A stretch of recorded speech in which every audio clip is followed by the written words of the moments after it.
we are working, or I guess I'm working on this first one. Jacob's next door working on the other one. There's a saying in Spanish saying, hasta vergüenza da, when I do this yard. It's so patchy and so very little to do. And pretty much in English it translates to, like I'm embarrassed servicing this property because there's really nothing to do. But the client wants me to keep coming out. I mean, her little patches of grass that she has, like, you know, I do cut it and it does make a difference, but overall, I don't know. I remember when she first hired me, I had told her, you know, send me your full name, email address, you know, so that I can add them to my schedule and whatnot. And she didn't, but she is an older lady, so anyway, she didn't. So I just assumed she didn't want to pay for my services for her property because it's so small and technically doesn't really need it. Let me put this down. And then when we were servicing the property where Jacob's at, right over there somewhere, she noticed that we didn't service her property, so she called me that day and be like, hey, and we weren't in the area anymore. We were probably like 20 minutes away. And she was like, hey, she's like, why didn't you guys service my property? And I was like, I texted you. You never sent me the information that I requested, so I just assumed that you didn't want us to add, you know, you didn't want me to add you to my bi-weekly schedule. And she's like, no, she's like, I'm sorry, I dropped the ball. She's like, sometimes I'll read it and I forget. She's like, I'll send you the information that you need right now. Please, if possible, can you add me to your schedule and come back? So we drove 20 minutes back here that first visit to service our property, which takes, I mean, this one probably takes me like 15-20 minutes if that, but a lot of the time just because, you know, I'm recording, making these videos. I did get a comment saying, I guess, forgot his name, Edwin or Eduardo, I forgot. It takes him 45 minutes to do a cookie cutter yards, and, you know, and I'll tell you guys how long it takes me, you know, while I'm at the property. 45 minutes for a cookie cutter yard is pretty long. You know, that's long. I just don't know if you probably don't have the right equipment, or if you do, I think he said that he's very like nitpicky and he wants it to be perfect, and that's why it takes him longer. Unfortunately, this is all about speed, time, how many can we get in a day, or how many can we get in an 8-hour window, or before the kids come out of school. You know, we only have that window. So you got to be hustling. You know, for me, I've always said I try to go for like 90%. I try to go for like 90% perfect, I guess, or even like 85%. Like, it's not going to be like perfect because obviously it would take me a lot longer. But I just want to give them that, like, okay, Manny stopped by, he did a good job. Like, that's what I'm going for. You know, and I've said that in my other videos and whatnot. But anyways, we got 6 for today, or 7, and that's that we got rained out Monday and Tuesday. But Tuesday we stayed out late. We did 9 Tuesday. Wednesday we did 13. We were pretty much out all day. Yesterday we did 7 because my eye's been giving me issues, or, you know, I got hit. When I was weed whacking, something went into my eye and it's been giving me a little bit of issues. It does feel better today. So today we have 7 left. So even after we got rained out 2 days, we're still ahead of schedule. One day we just stayed out pretty much all day, and that pretty much threw us back on schedule. But I'm still small, so that's why, you know, rain here and there doesn't really affect me. We're still able to do all my yards at the end of the week.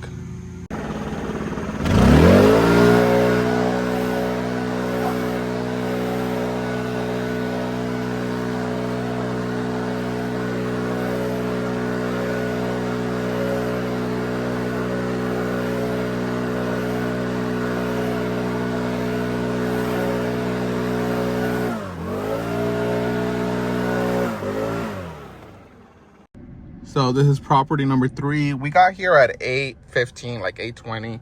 It is 9:48, and this is our number 3, or this is our 3rd one.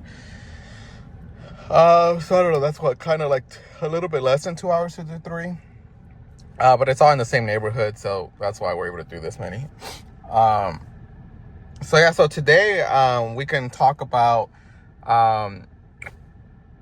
when I decline $100,000, which is pretty crazy, because as a first Mexican American citizen, I never thought that I would even achieve that number, you know, making $100,000 a year. Wasn't even in my goal list. I remember in college or in high school, I had this little book that they made us make with goals. And I remember, I think when I was like 40, my goal back then was to have 40,000 in my savings, and then have a family, have a house. and that's what I was striving for.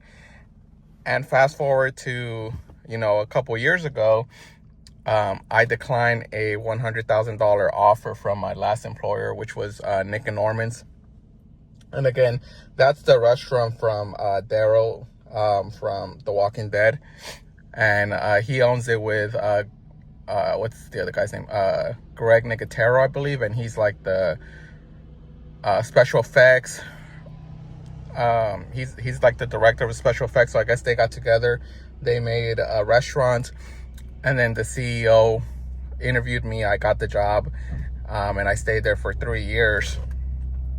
And pretty much that last year that I was there, I started doing this on the side. And I pretty much had hit that wall where I was losing money staying at my job because of Wheezy Weed, because I couldn't take any more clients within, with the 2-3 days that I had off. So, my district manager at that time, he knew this was coming. He knew that sooner that I was more out the door than in the door. And I had already cut my days. I had asked for a demotion. I went from being a GM to a manager, and then from a manager to just a line cook, because ultimately they didn't want to lose me. So whatever I asked, they would give it to me, because at the end of the day, they're like, well, we'd rather have Manny here, 3-4 days out of the week than none, just because of what I brought to the table and whatnot.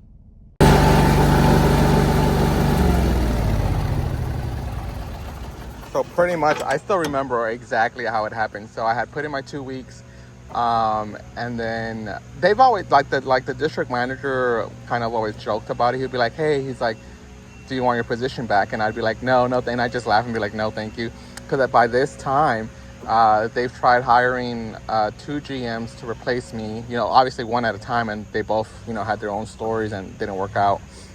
And then during this time, they were about to start looking for another GM.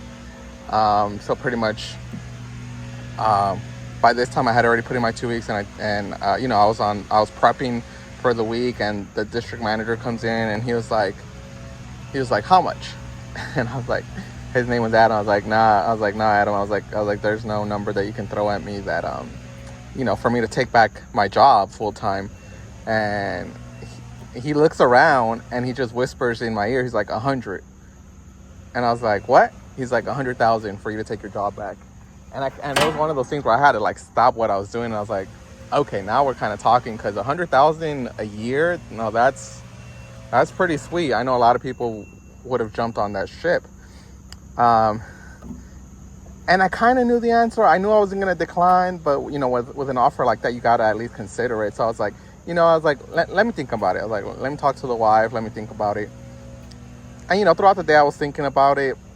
And I just kept remembering one quote from Mark Cuban.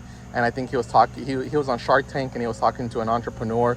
And pretty much he was telling them, I'd rather make 50,000 on my business than 100,000 for someone else. And I just kept going back to that quote.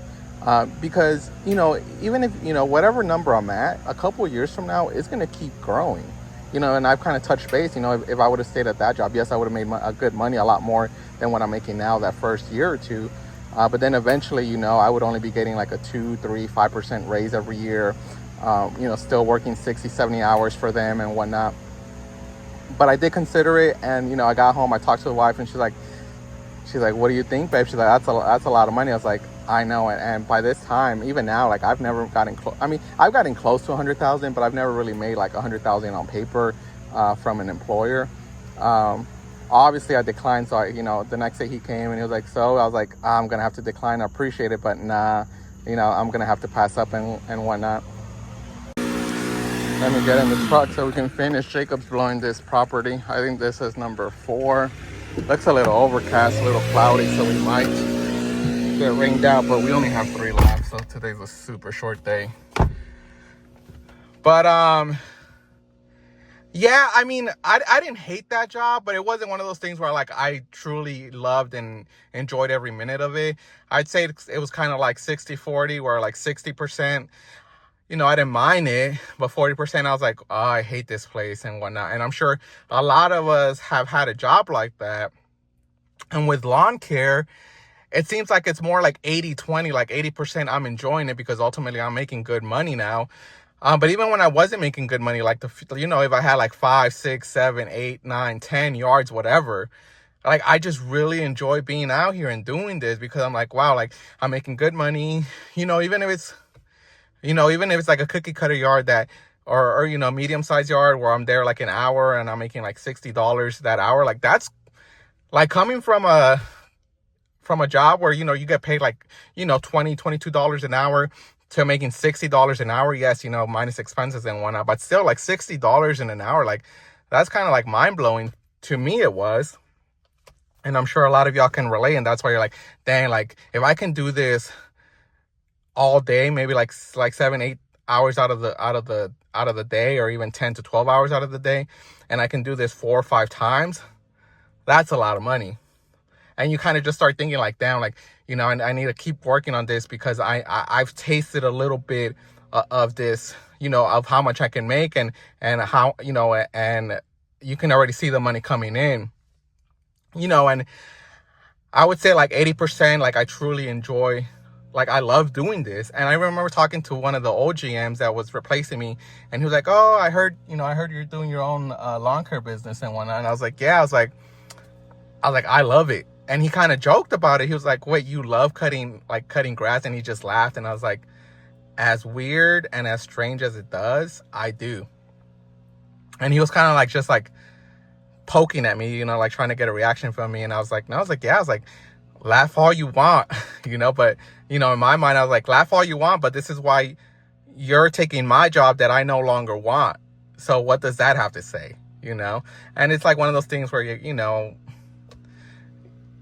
we have these intrusive thoughts, but, luckily I have the willpower not to act on them and whatever. But anyways, I don't, last year the business made 70,000. This year, am I going to make 100,000, or is the business going to make 100,000? I don't know. I don't know if you guys watched that one video of how much you can make in lawn care. I made 70,000 last year, but my expenses were like 68 or something crazy like that. So a lot of expenses because I'm all about, reinvesting back into the business. If it makes our life easier, I'm gonna buy it, and just buy once, cry once situation where, what I was doing first was I was buying like cheaper equipment, and then I had to rebuy that equipment again. And I'm like, moving forward, I'm just going to, sorry, I just had a neighbor come up, ask if I can give her a quote.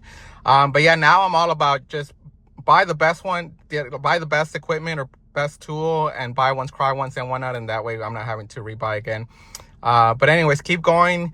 It's definitely worth it. Like always, like, subscribe. I appreciate y'all. I would rather work 80 hours a week to make $50K and work for myself than have a $75,000, $100,000 job working for somebody else.